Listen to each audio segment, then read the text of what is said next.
Eto na naman ang inyong Inday Koratsa, muling magpapabida dito sa social media. Hello everyone! Kamusta kayo? Ako, okay pa naman.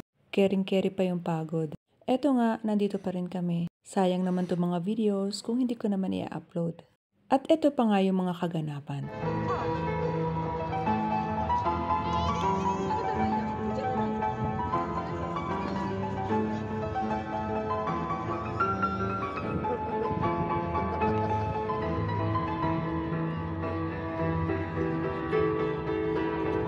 Znęcanie się nad zwierzętami.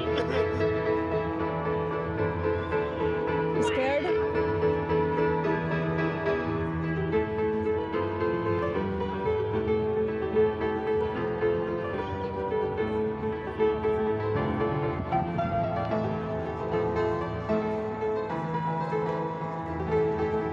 Masarap sanang tumambay pa kaya lang marami pa tayong pupuntahan at iikutan.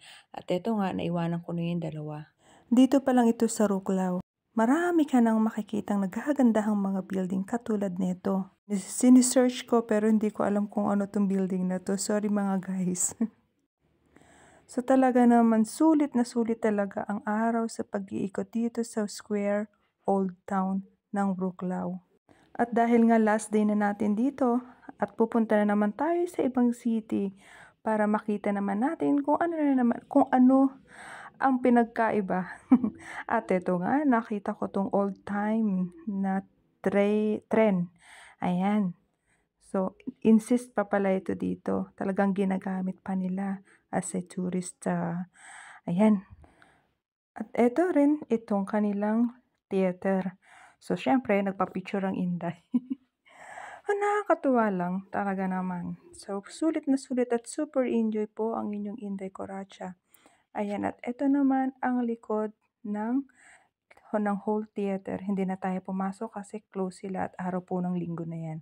So, at eto, pagkatapos namin mag-ikot, ayan, nagutom, kumain, at eto, busog. So, salamat guys sa pagpapanood ng aking videos. At hanggang sa muli, abangan ang mga videos pa na aking i-upload. At pupunta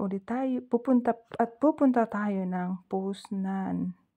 Sa Poznan naman tayo pupunta. At doon yung next target. At doon tayo magbi-video at mag-vlog. Thanks for watching guys. At ito, talagang ginabi na po tayo. At back to apartment. Thank you guys. Bye. Tudoy.